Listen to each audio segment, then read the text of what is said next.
Hello, I'm Physical Spider, and today I thought I would do something a little different. This is kind of an editorial style video that I barely researched, but really, I'm more basing it off of personal experience, really. But the idea of a recording setup type situation. Why do YouTubers do it? Well, I'll explain it to you from my point of view as the person, behind the camera. YouTubers usually do this kind of setup to kind of get people to not just look at them, but look at what's around them. Try and understand what's going on, what the channel's about. My channel is a little bit of a mixed bag, thus I got a rake, a cane, a bow, little angel stuff up there, a dirty shuffle. I'll probably should clean that, but I got all this stuff behind me to show that my channel does a lot of stuff. If you're looking at Shadiversity's channel, I will have an image appear somewhere on the screen of his setup. Shadiversity's primary setup when he is in an editorial setup is he has a bookshelf behind him, as well as he has swords and stuff around him. MatPat's setup for the GT Live and the Game Theory videos have a lot of nerdy gaming type stuff, but he also has a lot of sciencey type stuff, like above his head, where for me it's a curtain and some other stuff. For MatPat, it's a traditional chemical build thing. If you look at Gaijin Goomba, he has a lot of East Asian, primarily Japanese stuff behind him, showing that he is very culturally diverse and focuses more on Japanese culture primarily. Or if you're to look at Skullgrim, he has a tapestry behind him that's very Celtic, which is common for his channel to look at Celtic culture. I could keep going and listing YouTubers, but what's the point of the setup? Some of those setups probably cost hundreds of thousands of dollars. Others are donated by fans. And well, when it's donated by a fan, the YouTuber wants to show that their fans care. Show that they do care about their fans, why their fans care about them. So, yeah. That's me pointing out my setup, while also explaining why YouTubers have setups in the first place. Along with that, setups make it easier for you to find a place to record. For, let's say you become a YouTuber. You need somewhere to record. So you decide, you section off a corner of your room, you set up a desk, all the recording stuff. Then you realize people aren't watching your videos. Or your videos bore you. Well, there's three things that make a good video a good video. First of all, a good background. If you're doing a vlog or editorial style video like what I'm doing currently, you gotta have something in the background that will get them not so much looking at you, but looking around you as well. Along with that, you got to, speak. You gotta have a voice that people want to hear. I do the cave spider voice, this one, doing it from the intros, to actually catch and bring people in, as well as introduce myself as Professor Cave Spider, which is my pen name, which is another term for your YouTube or pen name is another thing that makes a video. If you don't have an interesting name, why would people watch your video? It'd be like PewDiePie going only as Felix, or Matthew Patrick only going as Matthew Patrick, not MatPat, or Gaijin Goomba going by his real name. Yeah, there's YouTubers that have interesting real names, like MatPat. He's just shortened his first and last name. But then you got YouTubers like Skullgrim. That sounds like a Celtic thing. It sounds powerful, yet also doesn't sound aggressively powerful, like Skullgrim. That sounds like, a skull. grip. It's simple yet complex. That, and then you got the Carlin brothers. They literally just took their family name and the fact that they are in fact brothers and brought it to everyone's attention. So yeah, videos like this one, or even videos like what Skullgrim or Shad do, they need a setup. Like when they are outside, like Skullgrim, Shad from Shadiversity, and so on, several other YouTubers who, especially weapon and Nerf tubers, who have a separate setup for solely testing their Nerf gear, Nerf or melee, Nerf, melee, or other weapons. They have a setup for that as well. Let's take the demo ranch area. They show in the demo ranch area, you got the gas pump, you got car, you got all these other shooting targets. It shows that, hey, this guy knows his thing way around guns, but he's not afraid to have a little fun. But he's willing to do fun safely. If you noticed, if he's shooting a gun, with or without a silencer, he still wears ear protection.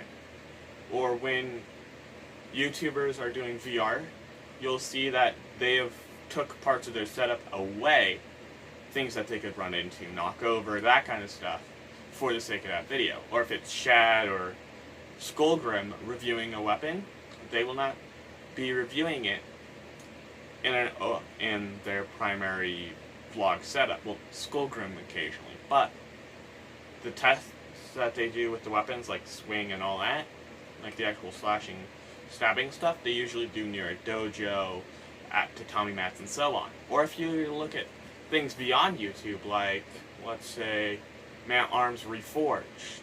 Well, actually, that's on YouTube, but it's also on another website. But still, if you look at Man-at-Arms Reforged, they do all the forging stuff in the forge, but then they take it outside, and then they demonstrate the fictional weapon that they have just recreated, or the fictional weapon that they created and responsible spatula. But that's getting off topic. Or if you were to look at actual TV shows, such as Adam Savage's Tested, Savage Builds, Mythbusters, so on, shows like that have a lot of big action stuff, you'll see that they'll have separate areas like Alameda Runway, Alameda County Bomb Range, the Quarry that I forget the name of from Mythbusters. All those locations that they have done immense things in. Or if you were to look at the Forge in Man-at-Arms, well, not Man-at-Arms, but in Forged in Fire, they have their forging equipment for the first 2 rounds, but they have a section of that forge that's completely open. That's where they do their testing. And then at the end of the 3rd round, for, if you don't know, it's basically chopped with swords, they'll actually they will either take it off campus, off the facility, to an outdoor area that's thematic of the item, like when they were shooting bullets at katanas, or they will take all the forging equipment, remove it from the forge completely, and then just, test the weapon that way. Now, why do I want to do an editorial like this? Maybe a question that'll be asked. Well, first of all, I wanted to show off this, my new setup.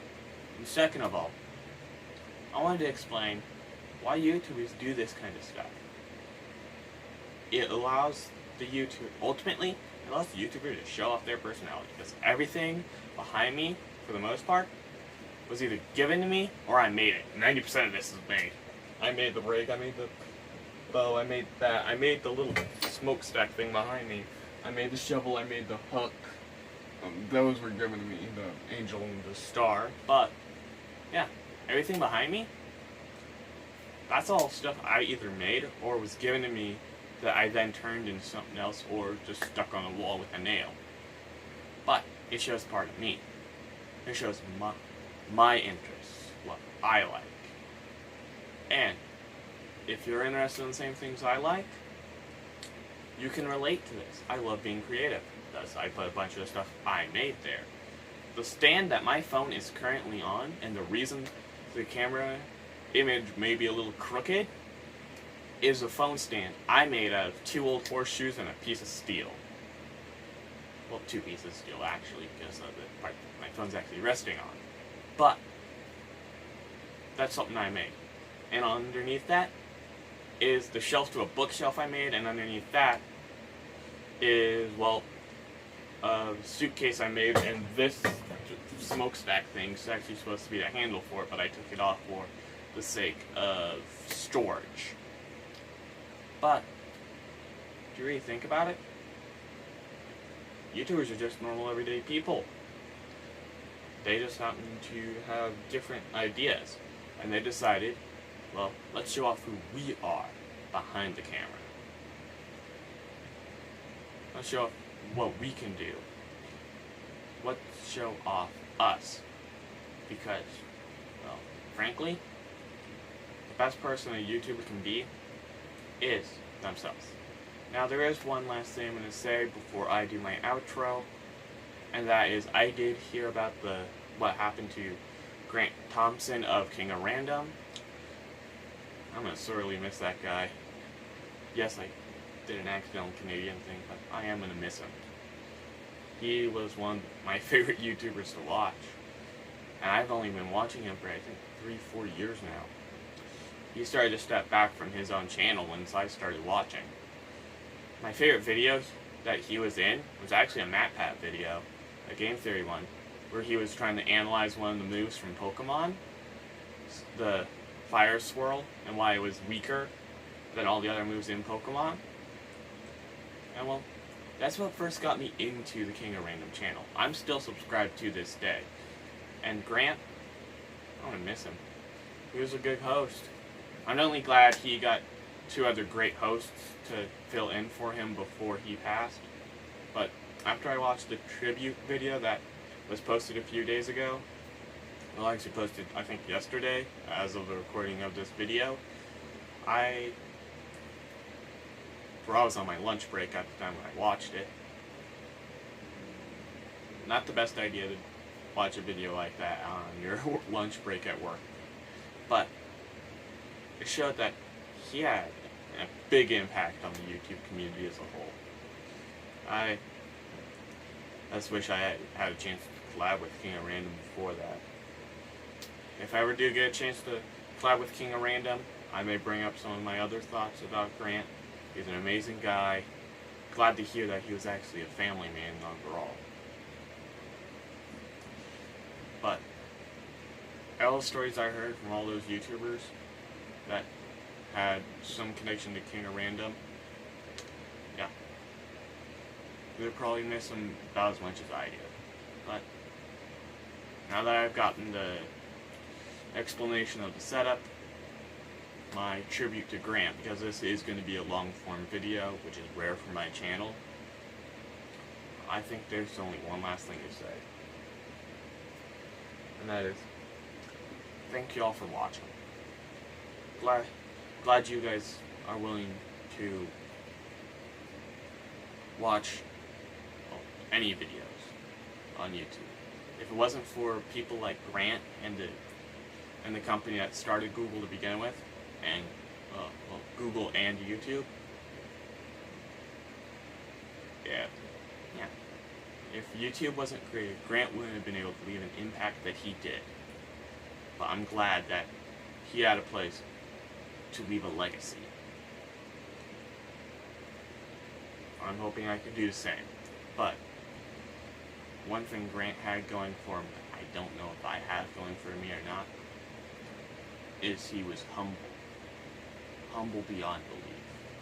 Every video I saw, even the one when he cut open a play button with the YouTuber What's Inside,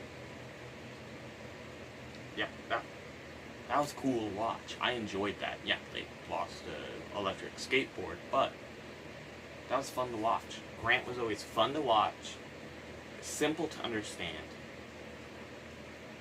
and really, I may start doing science videos on my channel because of Grant, as a tribute to him. I don't know what I'm going to do to start, but I've always been wanting to do science, my channel will be a mixed channel. Grant, well, even though I never met him in person, or even talked to him in person, in any sense of the word. I've seen his videos. And I loved watching his videos. I may rewatch a few of them later. But right now, I got a spider to show you, and then I have to start editing this video. So, here's what you. Goodbye.